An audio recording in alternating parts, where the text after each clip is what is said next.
여러분, 우리의 신앙함은 하나님의 말씀을 얼만큼 인정하느냐 이 분량에 달려 있어요. 그리고 내가 하나님 말씀을 어떻게 반응하고 순종하느냐 이 분량에 달려 있습니다.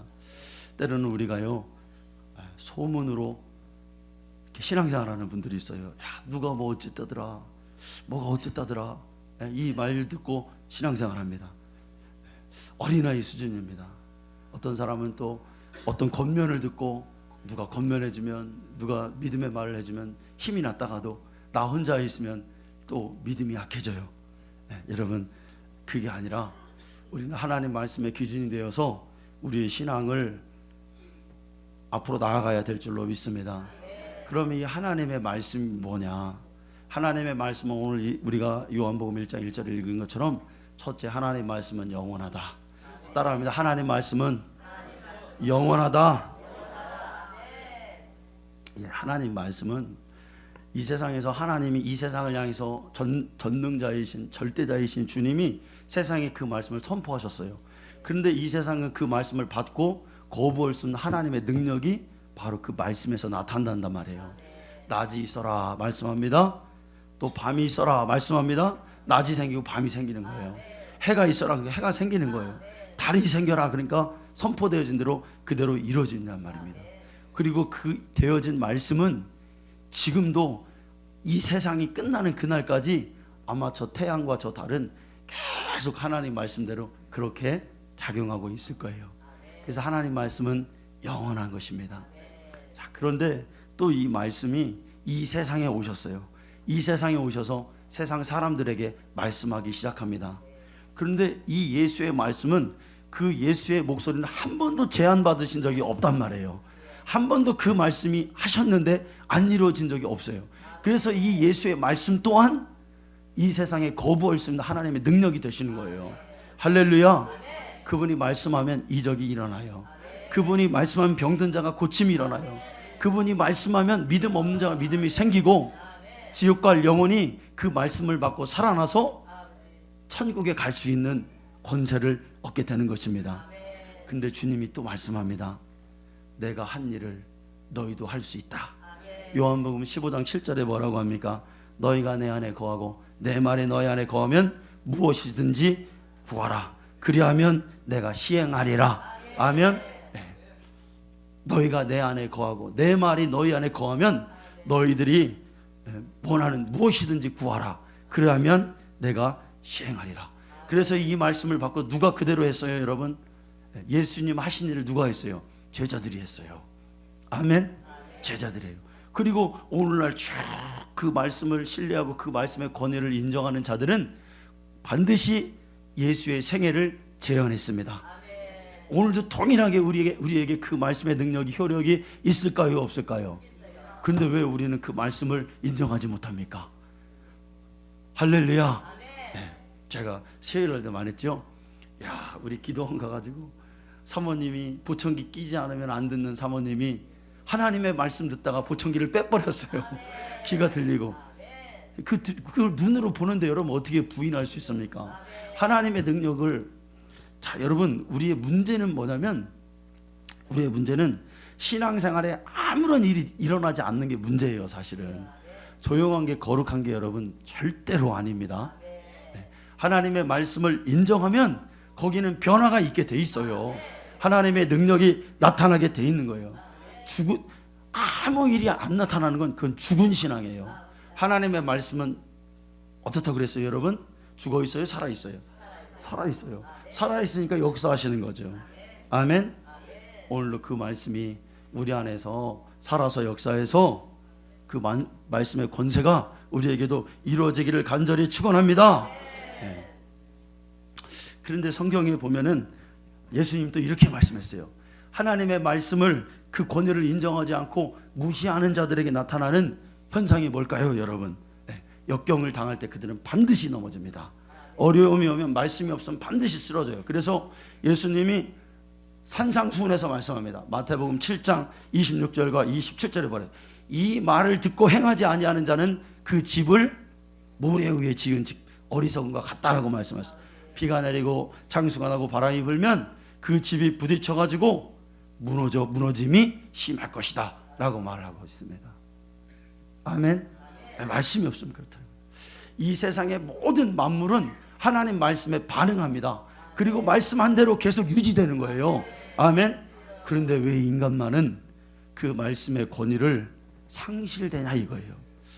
자, 여러분, 세상의 법칙과 영적인 법칙은 비슷한 게 많다고 그랬습니다. 자, 우리나라 문재인 대통령이 비서실장에게 옛날에 임종석이 지금 누군지 잘 이름이 기억이 안 납니다. 임종석 비서실장에게 말하는 거예요. 야, 이런 일을 이렇게 좀 해라 그래요. 그런데 임종석 비서실장이 문 대통령의 그 인격을 신뢰하지 않아요. 그러면 말 속에는 여러분 뭐가 들어있다고요? 인격 들어있어요. 인격. 그 말을 믿기 전에 반드시 뭐를 신뢰해야 돼요? 인격을 신뢰해야 되는 거예요. 이 성경의 말씀이 하나님 말씀으로 들려지기 위해서는 하나님의 인격, 하나님의 살아계심이 나의 영혼 속에서 꿈틀대야 돼요. 그 믿음으로 역사해야 된단 말이에요. 하나님 살아계시다. 그럼 그 말씀이 나에게 이제부터는 중요하게 여겨지는 거예요. 그냥 한낱 그냥 사서 삼경처럼 들려지는 게 아니라, 여러분, 제가 외국에서 그 좋은 학교라는 낙스 칼리지라는 데가 있어요. 그 낙스 칼리지는 장로교회에서 알아주는 신학교입니다. 그 학교 딱 가려고 그랬더니 그 학교 첫날 이제 이렇게 입학하기 전에 와보라 그러잖아요. 그래서 갔습니다. 그런데 갔는데 그 교수가 뭐라고 하냐면 자기는 아들이 셋이 있대. 그런데 하나는 불교 신자고 하나는 무슬림이고 하나는 힌두 신자고 이런 말을 하는 거예요. 그러면 자기는 그게 자랑스럽다는 거예요. 하나님의 말씀을 절대자의 말씀으로 받지 않는 거예요, 여러분. 아멘. 이거 말씀 드려야 구원받잖아요. 그런데 어떻게 자기 자식을 그렇게 하는데 자기는 자랑스럽대. 그래가지고 여러분, 제가 그 학교 갔을까요, 안 갔을까요? 아주 그냥 뒤도 안 돌아보고 막 뛰어나왔습니다. 하나님을 인정해야 이 말씀이 나에게 절대자의 음성으로 여러분 들리는 거예요. 아멘. 여러분, 하나님 살아계신 거 느끼죠? 언제 느끼냐면 막 기도하고, 내가 진짜 주님 살아계신데 내 영혼이 주님 만나 나의 문제들을 바라보는 게 아니라 그 기도 속에 들어가서 하나님을 바라볼 때 진짜 하나님 살아계시구나, 이걸 느끼는 게 신앙생활인데 왜 이걸 우리가 포기하죠, 여러분? 그래야 그 하나님을 만나야 이제부터 그 성경이 나에게 들려온단 말이에요. 야, 이렇게 안 하면 이렇게 하라고, 하라 하면 하고 하지 말라 하면 하지 않는 거예요. 그런데 인간도요, 그 대통령을 인정하지 않으면 비서실장이요 이제 자기 생각을 첨가하는 거예요. 야, 대통령은 이렇게 말했는데 야, 내 생각은 좀 달라. 그리고 장관들에게 명령을 전달해 줍니다.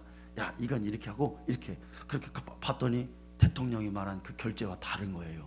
그 장관들은 또 그 일을 하는 실무자들에게 또 막 전달해 줍니다. 근데 이 장관들은 또 대통령 비서실장 임종석의 말을 이게 또 안 듣는 거예요. 그러니까 또 달라지는 거예요. 그러면 그 일이 진행됩니까, 안 됩니까? 안 되는 거예요. 하나님의 말씀의 능력이 사실은요, 여러분, 오늘날 많은 목회자들에게 전달이 됐어요. 그런데 이 목회자들이, 저와 같은 목회자들이 하나님의 말씀을 자꾸 가감하는 거예요. 우리가 하나님 말씀은 이건데 내 생각은 여긴 거예요. 그러니까 말씀이 달라지는 거예요. 성경이 달라지는 거예요. 하나님의 인격이 달라지는 거예요. 하나님의 의도가 달라지는 거예요, 여러분. 마태복음을 잘 읽어보면요, 목회자들은 나중에요 다른 심판을 받아요. 예수 믿고 안 믿고는 두 번째요. 그 첫 번째로 심판을 받겠죠. 그리고 두 번째는 뭐냐면 네가 하나님 말씀을 제대로 전했느냐. 여러분, 이게 굉장히 겁나는 말입니다. 굉장히 두려운 일이에요. 우리 성도님들 전례에서 기도하실 때 우리 목사님은 하나님의 말씀을 가감없이 빼지도 말고 더하지도 말고 하나님이 의도한 말씀이 그대로 전달되는 역사가 있기를 여러분이 기도하시라 이겁니다. 할렐루야. 그런데 인정 때문에, 눈치 때문에, 자기의 안위 때문에, 여러분 반목하는 것 때문에 그 말씀이 제대로 전달이 안 되는 거예요. 전달이. 큰 이가 하나님 앞에 불순종이죠, 여러분. 이게 제가요 일주일 동안 하나님 말씀을 이렇게 읽다가 하나님 예수님의 말씀이 누가복음에 그랬어요. 하나님의 말씀을 듣고 지키는 자가 복이 있다. 한번 따라해 볼까요? 하나님 말씀을 듣고 지키는 자가 복이 있다.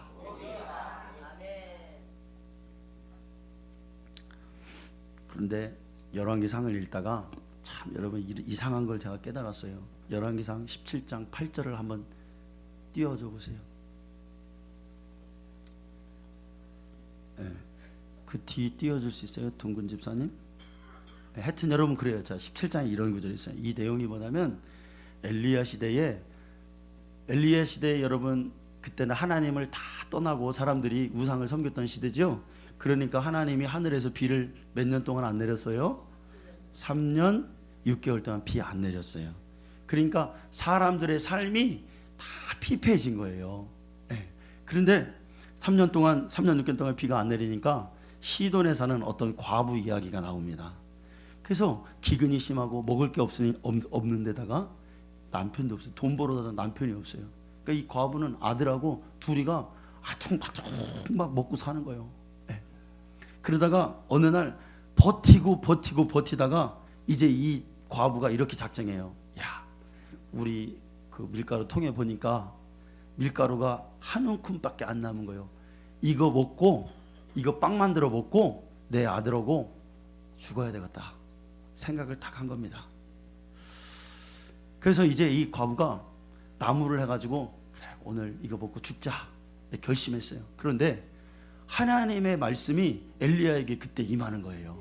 뭐라고 임하냐면 너는 가서 시돈에 사는 그 사르밧 과부가 있는데 그에게 가서 그 마지막 남은 빵을 달라고 해서 하나님께 네가 먹어라. 그러니까 곧 이거 하나님께 드려라 이 얘기예요. 여러분 한번 생각해 보세요. 이게 가만히 생각해 보면은 나에게 그 말이 임하면 나는 순종할 수 있을까? 나 이 말씀을 여러분 읽고 나 많이 울었어요. 여러분 절대로 나는 못한다. 이 충청도 기질에서 절대로 이 아쉬운 소리 못하는 거예요. 이해가 됩니까? 그 과부가 빵이 많은 게 아니고 딱 요만큼 남았는데 그거 먹고 죽으려고 하는데 그거 내놓으라는 거예요. 그거. 그러니까 여러분 목회하다가 이런 거예요. 목회하다 이렇게 보면은 목회자의 심장의 마음이 참 아플 때가 뭐냐면 진짜 저 사람이 잘 일도 안 되고 평생 돈도 없고 아둥바둥 사는데 겨우 뭐 조그만 거 해가지고 100만 원도 못 벌어.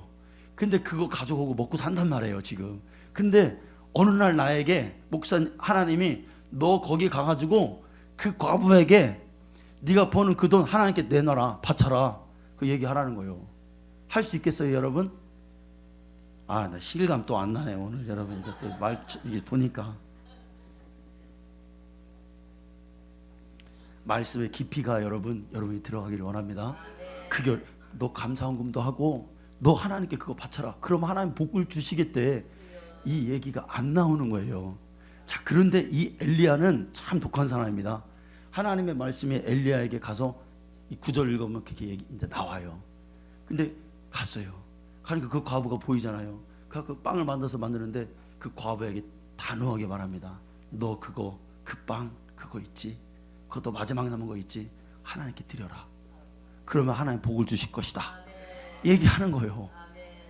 그런데 놀랍게도 여러분, 이 사르밧 과부는 그 하나님의 명령에 여러분 참 시험들 만한 얘기입니다. 내가 아무것도 없고 이것밖에 없는데 하나님께 드려. 그러면 이렇게 생각할 수 있어요. 야, 저 목사 저 미친 거 아니냐 저거? 야, 내가 이 교회 잘못 선택했다. 이거를 달라고 하다니. 여러분 같으면 그 바치겠어요? 아니면 시험 들겠어요? 믿음 없는 사람 시험 들어요. 네. 그런데 여러분 그 시대에 과부가 한둘이었겠냐고요. 사르밧 과부도 있고 누구 과부도 있고 과부들이 엄청 많았겠죠. 그런데 하나님은 유독 왜 그에게 가서 그 명령을, 그 말씀을 전달하라고 했냐 이거. 그리고 그는 그거를 마지막까지 순종해서 결국은 하나님의 말씀에 지키고 듣는 자는 뭐 한다고요, 여러분? 복 받더라 이거예요. 어떻게 복을 받습니까? 기근이 이 비가 오기 전까지 너희 집에 그 쌀통에 밀가루가 떠나지 아니할 것이고 너희의 기름 그 통에 기름이 떨어지지 아니할 것이니라. 할렐루야. 할렐루야. 그대로 되더라 이거예요. 네. 이거 믿음이에요, 여러분. 그런데 오늘날 우리의 말씀의 이 권위를 스스로 떨어뜨리는 거예요. 이게 목사 책임이요. 복 받을 것을 복을 못 받게 하는 거예요. 네. 여러분, 내가 그런 자예요. 내가 그런 자예요. 네. 말 못한다니까요, 여러분. 기복하다 보면 이럴 때가 있어요. 저분은 다 저거를 참 다 하나님께 충성하고 다 좋은데 저분은 저것만 순종하면 하나님이 그분에게 그걸 원하시는데 저걸 순종하면 참 될 텐데, 참 될 텐데. 근데 그 말이 안 떨어지는 거예요. 그거를 순종을 못하는 거예요. 해야 되는데. 여러분에게 깊이 말씀드리지 않겠습니다. 우리 교회에서 하나님이 저에게 주셨던 그 말씀이 또 그렇게 됐어요. 그 말을 할 수 없죠. 어떤 거라고 말을 못해요. 그런데 말을 해줬어야 되는데, 감동이 왔을 때 말을 했어야 되는데, 그런데 안 되더라 이거예요. 여러분, 우리가 하나님께 복 받기 위해서는 반드시 그 복 받는 순종이 있어야 될 줄로 믿습니다. 예수님의 말씀 속에는요, 그 복은요 꼭 보이는 것만 복이 아니에요, 여러분. 예, 복 받기를 원하느냐? 복이라는 게 제일 많이 나오는 게 여러분 마태복음이더라고요. 마태복음 5장에 나오잖아요. 너 복 받기 원하느냐? 복 받고 싶으냐? 그러면 천국 가고 싶은 복을 원하느냐? 그럼 뭐 하라는 거예요? 심령이 가난하네요. 아멘. 위로받고 싶더냐? 응? 위로받고 싶더냐? 그럼 뭐라는 거예요? 애통하라는 거예요. 애통하라는 거. 아멘. 땅을 기업으로 받고 싶으냐? 한마디로 말해서 너 부자 되고 물질에 복 받고 싶으냐? 그럼 뭐 하라는 거예요? 온유해지라는 거예요.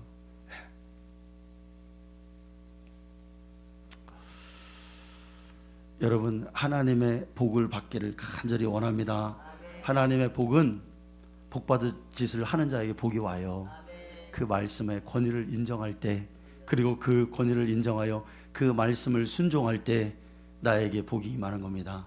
그냥 내가 막 무슨 요술방망이 구해듯 막 기도한다고 악쓴다고 해서 복이 임하는 게 아니라, 기도하며 하나님의 심정을 알고 하나님의 인격이 나에게 다가와서 순종할 때 복이 나에게 임하다라는 거예요. 자, 히브리서 4장 12절은 하나님의 말씀을 뭐라고 합니까? 우리 다 같이 한번 읽어봅시다. 시작. 하나님의 말.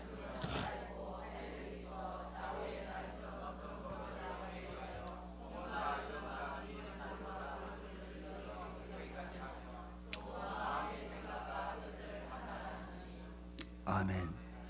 성경에 보면 하나님의 말씀을 표현하는 게 여러 가지가 있는데 그 중에 하나가 뭐냐면 검이라는 거예요. 검. 그리고 살아있다라는 거예요. 아까도 말씀드렸지만 살아있는 거 움직이고 역사합니다. 그래서 하나님의 말씀이 내 안에 들어오면 꿈틀대기 시작해요.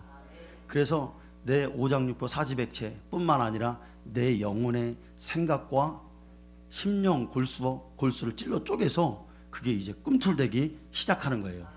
여러분, 이걸 느끼는 게 믿음 있는 사람입니다. 아멘. 하나님이 들어왔어요. 자, 그런데 하나님 말씀 뭐라 하냐면 예리한 칼이라는 거예요. 예리한 검이라는, 그 어떤 검보다도 예리해서 날이 서 있다라는 거예요. 시퍼렇게 날이 서 있다는 거예요. 여러분, 구약의 제사에서 제사장들이 하나님께 드릴 제물을 해체하는데 가장 중요한 게 뭘까요, 여러분? 한번 생각해 볼까요? 칼이죠. 그 칼로 막 짐승을 해체합니다. 분비물도 빼내버리고 뼈는 뼈대로 다 바르고 뭐 쓸개 이런 건 다 해체하는 거예요. 예전에 제가 중학교 때 같은데 그 집에 가려고 버스 역전에 딱 가보면은 거기 고깃집이 있어요. 육관집이라고 하죠. 거기 있는데 항상 어떤 젊은 사람이 칼을 막 이렇게 잡는 것도 아니고 이렇게 잡아서 막 칼로 막 다 해체합니다. 그러면 조금 있으면 야, 사람들이 막 노인들이 그것을 보고 야, 대단하다 막 그러더라고요. 그걸 막 발라내잖아요. 여러분 참 잘하잖아요. 그런 걸 보면. 구약의 그 재물을 해체했던 그 칼은 오늘 신약에 오늘 우리들에게 와서 하나님의 말씀으로 대체된 거예요. 아멘. 대제사장의 칼은 예수님이 우리에게 주신 그 말씀으로 대체됩니다. 그리고 오늘 이 한 시간에 여러분들이 지금 이 목사를 통해서 듣는 그 말씀이 바로 그 칼과 같은 거예요. 아멘.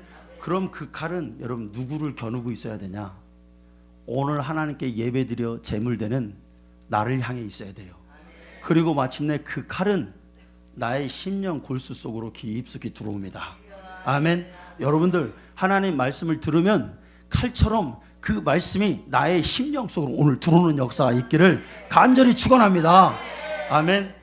교회 와서 그냥 맹숭맹숭하게 그냥 조금 목사님이 웃긴 얘기 해주면 그냥 웃다가 가는 것이 아니라 진짜 하나님의 말씀에 칼처럼 나의 심령 속으로 들어와서 나를 찌르고 내 모든 모난 부분을 해체시키고. 사람에게는 신념이라는 게 있습니다. 자기 생각이라는 게 있어요. 그런데 하나님 생각도 있어요. 그러면 나의 생각을 도려내야 되는 거예요. 나의 신념을 도려내야 되는 거예요. 나의 계획을 도려내고 하나님의 생각으로 우리가 채우는 것이 말씀의 여러분 역할인 것입니다. 사람의 영혼을 변화시키는 것은 거룩하신 하나님의 말씀이에요. 여러분 세 가지를 터치해요. 여러분 첫째, 하나님의 말씀은 우리 심령 속에 들어와서 우리 죄의 문제를 파고들기 시작합니다. 하나님의 말씀이 사람의 죄의 문제를 터치한다는 거예요. 내가 모르고 있는 죄, 내가 지난날 지었던 죄, 나는 모르고 있지만 그 죄로 인해서 악취가 나고 냄새나는 그 모든 것들을 무엇을 통해서 도려낸다? 하나님 말씀을 통해서 깨끗하게 도려내는 역사가 있기를 간절히 소망합니다. 여러분 교회에 와서 여러분들이 복받는다는 소리를 듣는 것도 중요합니다. 잘 된다는 소리를, 병 낫는다는 소리를 듣는 것도 중요합니다. 그런데 교회에 와서 여러분들이 말씀을 듣고 가장 먼저 일어나야 될 반응이 뭐냐면 회개예요. 회개. 아멘. 네.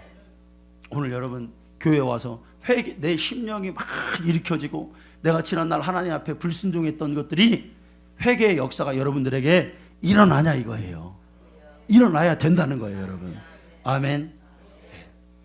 피의 능력, 보혈의 공로, 주께서 십자가에 흘리셨던 그 피의 사랑이 내 심령 속에 들어와서 오늘도 지난날 하나님과 나의 관계를 청산하고 깨끗하게 다시 정리되는 역사가 있기를 간절히 축원합니다. 두 번째는 뭐냐면 하나님의 말씀이 나의 심령 속에 칼처럼 들어올 때 일어난 역사가 뭐냐면 하나님의 말씀은 지혜와 같아요. 여러분. 그래서 나의 모든 현실의 문제들을 파고들기 시작하는 것입니다. 질병의 문제 있습니까? 재물의 문제가 있습니까? 어떤 관계의 문제가 있습니까? 마음의 문제가 있습니까? 하나님의 말씀이 그 모든 문제들을 해결하는 역사가 있기를 간절히 소망합니다. 주님의 말씀은 진리예요. 진리. 그래서 우리가 많은 사람이 다른 상황 속에서 문제를 가지고 있지만 그 말씀은 진리이기 때문에, 진리라는 건 여러분 어떻습니까? 여러 각도로 보아도 이것은 진리는 뭐냐면 내 얘기인 거예요. 내 얘기. 그러니까 하나님 말씀을 들어도 오늘 꼭 나에게 하는 말씀 같다, 꼭 나의 삶에 적용되는 말씀 같다, 다 각자가 그렇게 생각되는 거예요. 아멘. 그런 역사가 있기를 간절히 축원합니다. 세 번째는 뭐냐면 하나님의 말씀은 반드시 마귀의 일을, 괴계를, 마귀의 모든 계획을 파쇄하는 능력이 있습니다. 말씀을 성령의 검이라 하셨습니다. 영적 싸움에서, 신앙생활은 영적 싸움인데 이 말씀의 검이 없이는 마귀의 괴계를 쳐부술 수가 없어요. 여러분. 아멘. 마귀는 겸허하게 나에게 들어옵니다. 나에게 나쁜 생각을 넣어줍니다. 나에게 하나님과 반대되는 계획들을 넣어줍니다. 그때마다 기도하고 말씀 붙잡고 하나님께 기도하면 나에게 오는 그런 미움들, 어두움들, 잘못된 마음들이, 그 습성들이 이 말씀의 검을 통해서 해체되는 거지요. 여러분, 말씀을 들을 때 나의 생각이 바뀌어지고 변화되는 역사가 있기를 간절히 축복합니다.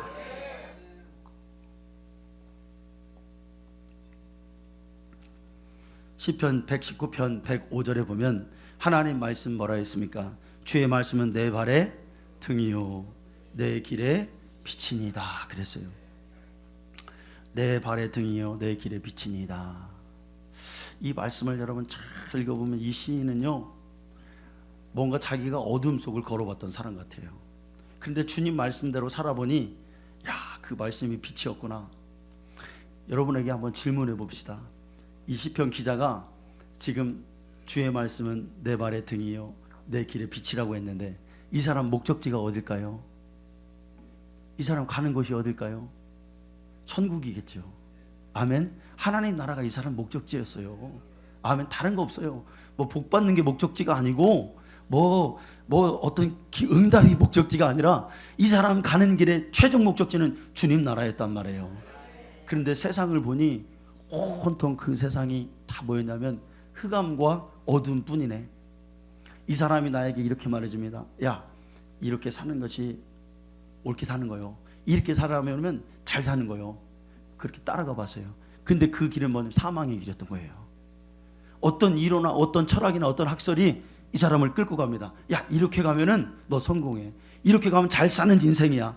따라가 봤더니 그 길이 바로 곁길이었어요. 주님이 원하시는 길이 아니었던 거예요. 자, 그런데 말씀을 보고 하나님의 인격을 인정하고 이것이 하나님의 말씀임을 나의 심령 속 깊이 박혀지고 이제 이게 주님의 말씀을 나의 심령 속에 들어왔어요. 그리고 이 말씀이 하라 하면 하고 하지 말라 하면 하지 않는 그 권위를 인정하고 따라갔어요. 그랬더니 그 말씀이 곧 나에게 무엇이었어요? 안내하는 등이었고 빛이었다는 거예요. 아멘. 이런 깨달음이 있기를 간절히 축원합니다. 여러분, 신앙생활은 말씀을 통해서 하나님의 뜻을 알아갑니다. 아멘. 네, 말씀을 통해서 하나님의 계획을 알아가요. 네, 말씀을 통해서. 그리고 그 말씀에 빛이 있는 곳으로 가는 것이, 따라가는 것이 우리의 신앙생활임을 여러분 깨달아야 됩니다. 근데 우리가 일생을 살아가면서 내 속에 불만이 있고요, 짜증도 있고요, 신앙생활에 회의도 있고 실증 날 때가 있어요. 이게 뭐가 뭔지 잘 모릅니다. 그러면 그때마다 여지없이 찾아오는 마귀의 생각이 나에게 들어온단 말이에요. 아멘. 그러면 마귀의 생각은 뭡니까? 너 육으로 살아라.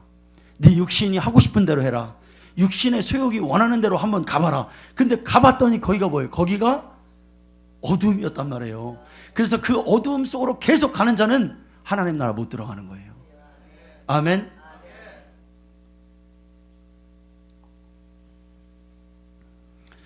고린도전서 10장 8절에서 바울이 고린도 사람들에게 이렇게 말합니다. 구약 시대에 이스라엘 백성들이 광야에서 이제 가나안을 가고 있는데 고린도전 10장 8절 말씀이에요. 야, 거기서 사람들이 하나님을 떠나서 이방신을 섬기다가 간음하다가 하루 저녁에 하나님께 저주받아 죽은 자가 2만 3천 명이더라. 그러니 고린도 교회들아, 너희들이 신앙생활을 하는 가운데서 이 세상, 고린도 교회는 여러분 고린도 지역은 타락한 곳이잖아요. 그러니까 이 고린도 사람들이 성적 타락이 일어난 거예요, 교회 안에서. 그래서 바울이 얘기해줘요. 그 옛날에 구약시대에 있던 일을 설명하면서 2만 3천이 죽어서 그들이 멸망했는데 너희들 간음하면 너희들도 죽어, 이렇게 말을 해줍니다. 여러분, 간음하면 죽는다. 그러니 간음하지 말라는 이 하나님의 말씀이 우리의 빛이에요. 아멘. 이 말씀 따르면 사는 거고 이 말씀대로 살지 못하면 우리는 죽는 거예요. 아멘. 하나님의 말씀의 권위라는 건 뭐냐면, 자, 우리의 생사화복이 있다 그랬잖아요. 그러니까 하나님의 말씀은 복받고 지키면 복받고 복받지 않고, 이건 1단계예요. 그런데 더 나아가서는 뭐냐면 하나님의 말씀을 지키면 살고 하나님의 말씀을 지키지 않으면 죽는 거예요. 자, 여러분 보십시오. 성경에 보면 기도하라 그랬습니다. 아멘. 그럼 기도하면 어떻게 되는 거예요? 첫째, 복받고. 자, 잘 되겠죠. 하나님께 간구하니까. 아멘. 기도하지 않으면 아무 일도 일어나지 않는 거예요. 아멘. 예. 네. 여러분, 신앙생활 너무나 간단합니다. 기도하면 하나님이 우리를 도우시고, 그러니까 신앙생활에서 내 뜻대로 신앙생활하지 않고 하나님의 도우심으로 주의 일을 하겠습니다 하고 고백하는 게 기도생활이에요. 그러니까 신앙생활은 기도생활이에요.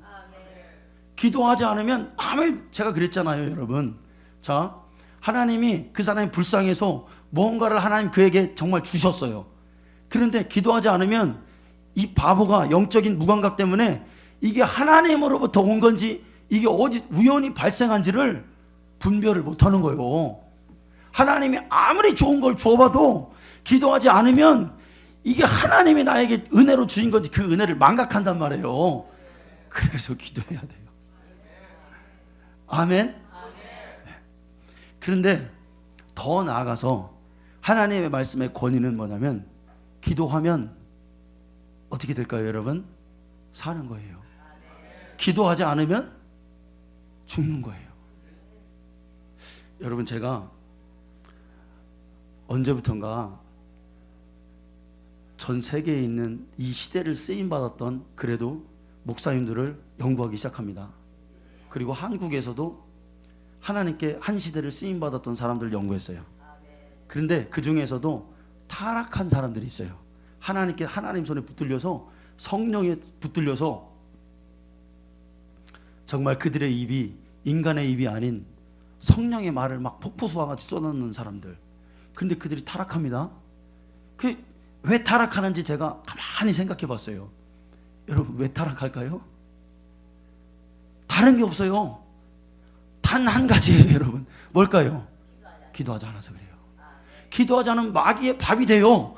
그래서 그들이 아무리 한 시대를 하나님께 손에 붙들려 쓰임받아도 그들은 타락하더라 이거예요. 곁길로 가더라 이거예요. 그게 죽는 거예요.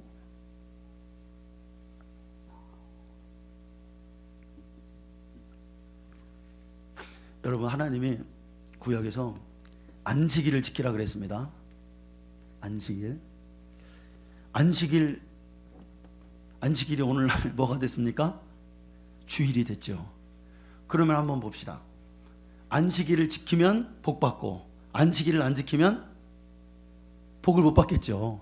1단계, 1단계. 하나님 말씀이 오는. 그런데 더 많은 하나님의 권위. 자, 하라 하면 살고 하지 말라 하면 죽는데 안식일을, 주일을 지키면 뭐가 되는 거예요? 대답해 보세요. 살고. 아니, 이제 복 받고 이거는 1단계고 안식일을 더 권위는 거예요. 안식일을 지키면 살고 안식일을 안 지키면 맞아요, 이 말이? 그럼 주일 안 지키면 다 죽어야 되겠네? 육신은 안 죽어도 뭐가 죽어요? 영이 죽어요. 우리 금요일 날 목사님이 와가지고 안식일에 대해서 얘기했는데 오늘 안식일을 시간이 많이 갔어요, 여러분. 안식일 잠깐 설명을 해볼게요. 왜 안식일을 안 지키면 죽냐? 하나님 말씀의 권위입니다. 아멘. 그래서 우리가 주일날 하나님 앞에 나와서 생명처럼 예배 드려야 돼요. 그래야 여러분 영혼이 살아요. 이건 하나님 말씀이에요. 하나님이 세상을 창조하시고 6일 동안 창조하시고 7일째는 뭐 하셨습니까? 쉬셨어요. 그날이 무슨 날입니까? 안식이래요. 그런데 하나님이 이 6일과 달리, 여러분 저 보시고 잘 들어보세요. 우리 금요일 날 했던 분 장황해가지고 이게 한 번 더 설명해 드리는 거예요. 6일날과 달리 이 7일날 안식일날 하나님이 두 가지를 좀 더 넓게는 세 가지를 하나님이 주셨어요. 뭘 주셨냐면 이 7일날 안식일날 첫째 뭘 주셨어요? 복 주셨어요. 아멘. 그리고 두 번째는 이날 뭐 주셨어요? 거룩하게 하셨어요. 그리고 성경에서 이 안식일은 뭐냐면 언약의 표징이라고 말했어요. 하나님께서 안식일을 복 주셨다. 참 이게 무슨 말일까? 여러분, 쉽게 말해서 6일은 물질과 공간의 개념이에요. 이해가 됩니까? 그런데 7일은 뭐냐면 영원한 이 시간의 개념이에요. 자, 여러분, 우리가 영생하고 우리가 영원히 이 영생한다는 게 뭐예요? 하나님과 우리가 영원히 화목하게 영원토록 사는 이 시간, 이게 바로 여러분 영생이잖아요. 아멘. 그러니까 안식일에 하나님 복을 주셨다. 이 말은 뭐냐면 그 안식에 참여하는 우리는 예수 그리스도의 피로 구원을 받고 우리가 하나님과 함께 영원히 그 시간으로 들어가는 게 바로 복받은 인생이요. 아멘. 안식일을 언약의 표징이라 그랬습니다. 여러분, 구약 백성들은 어떻게 구원을 받냐면 언약을 통해서 언약 안에 있으면 그 사람 구원받는 거예요. 그래서 안식일을 지킨다는 것은 뭐냐면 내가 언약 안에 있는 영원히 하나님과 함께 복받을 영생할 수 있는 존재다라는 것을 표현하는 거였단 말이에요. 그래서 구약에 이 안식일을 안 지키는 자를 어떻게 됐습니까? 돌로 패가지고 막 죽였잖아요. 그 의미가 뭐냐면 너는 지금 안식 밖에 있어.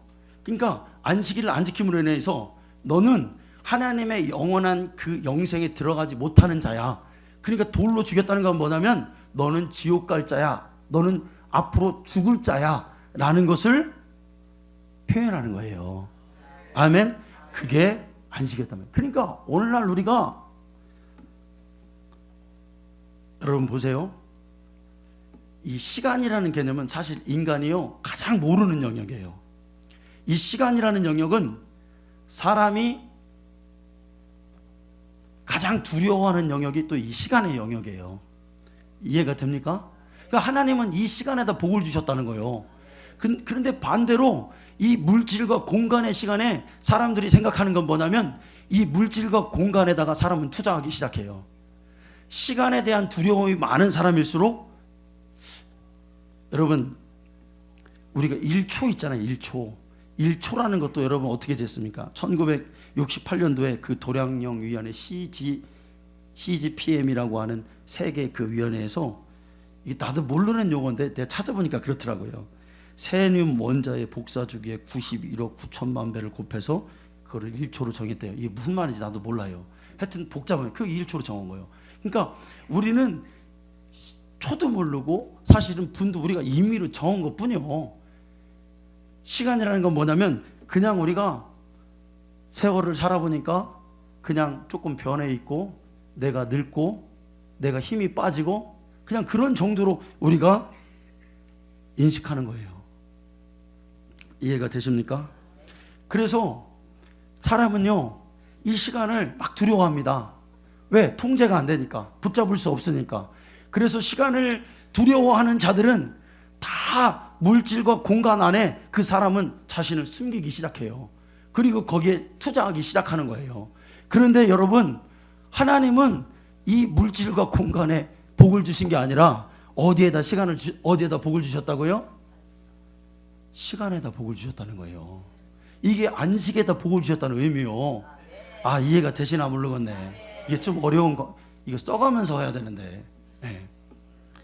줄인 게 이거예요. 줄인 게. 여러분 죄송합니다. 그러니까 저를 위해서 기도해 주시기 바랍니다.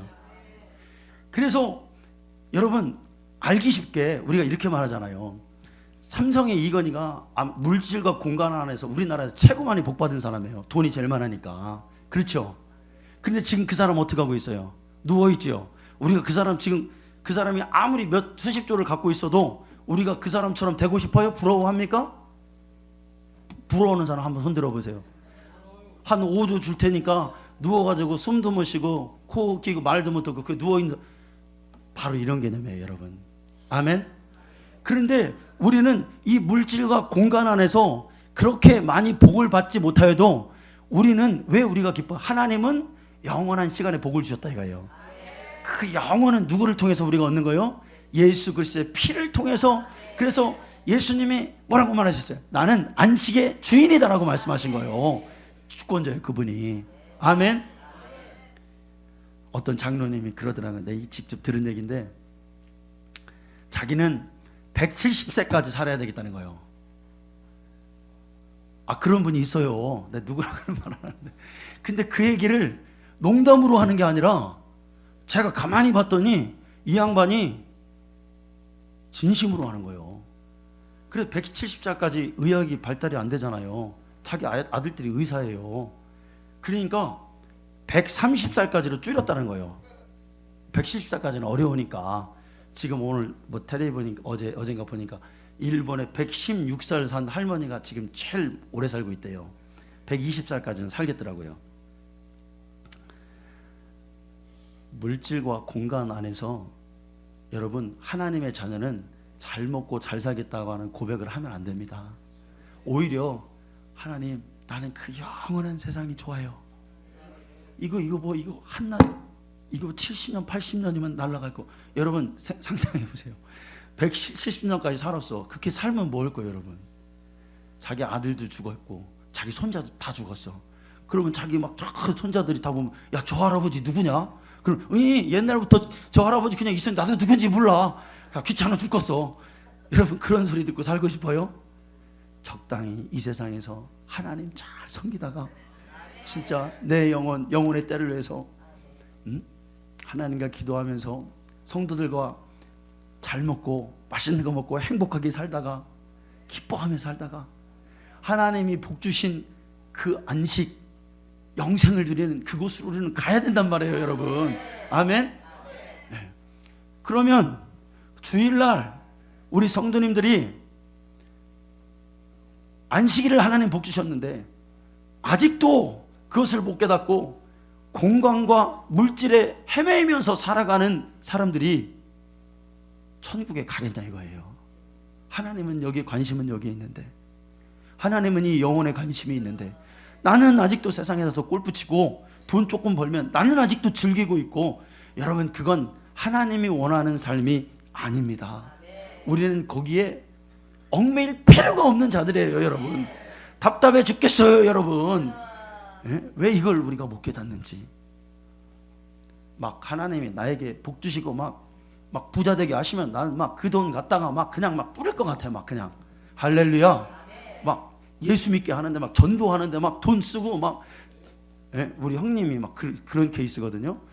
형님이 막 그러더라고요. 자기가 막 돈 벌면은 막 그러겠다는 거예요. 막 예수 안 믿는 사람들 막 찾아와가지고 막 100만 원 주고 너 교회 한번 와라. 너 교회 한번 오는데 100만 원. 너 막 아주 막 나는 예수님 싫고 막 하나님 막 이가 갈려 그런 인간들 만나가지고 1000만 원 딱 내놓고 야, 너 교회 한번 오면 1000만 원 줄게. 이거 풍자 같지만 여러분 우리가 이런 자가 돼야 돼요. 이게 이건 아니에요. 공간과 물질이 아니라 우리는 영혼 속에 있다는 겁니다.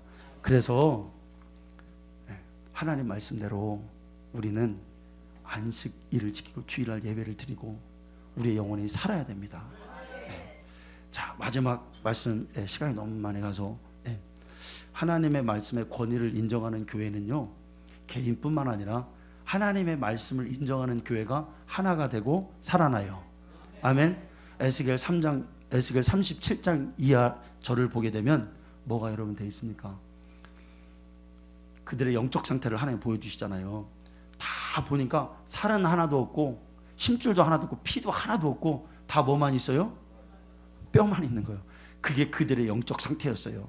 그런데 여러분 오늘날 하나님의 말씀이 권위가 없어서 교회가요 뼈만 있는 교회들이 얼마나 많은지 몰라요. 이건 하나님 말씀 없어 온전 인본주의만 있어요.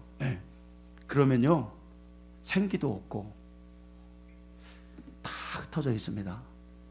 여러분 우리 안에 막 하나님 주신 거 말고 세상이 주는 어떤 막 그런 세상적인 거, 또 막 시기와 질투와 미움과 막 이런 마음 다 흩어져 있어요. 그런데 어느 날 예수님이 우리에게 그런 거예요. 야, 예수 믿는다는 게 뭐냐? 사랑하는 거 아니냐? 아멘. 야, 예수 믿는다는 게 뭐냐? 하나 되는 거 아니냐? 우리 가정이요, 남편 따로, 부인 따로, 자식들 따로 있어요. 대화도 없어요. 근데 주님의 말씀이 어느 날 다 우리 가정에 들어왔어요. 야, 아내는 남편을 사랑하는 게 하나님 말씀 아니냐? 남편은 또 아내를 주님의 교회를 사랑한 것처럼 그렇게 하는 게 남편의 의무 아니냐? 이 말씀이 우리 가정에 딱 들어온 거예요. 자녀들은 부모에게 순종하는 거 아니냐?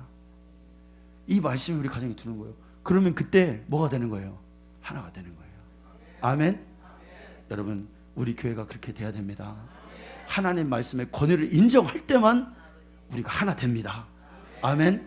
우리 생각을 다 내려놓고 오늘 주의 말씀의 권위가 우리에게 들어와서 하나 되어 정말 주의 일 마음껏 하다가 주님 부르시는 그날 영광스러운 그 자리에 참여하는 우리 성도님들 다 되시기를 간절히 축원합니다.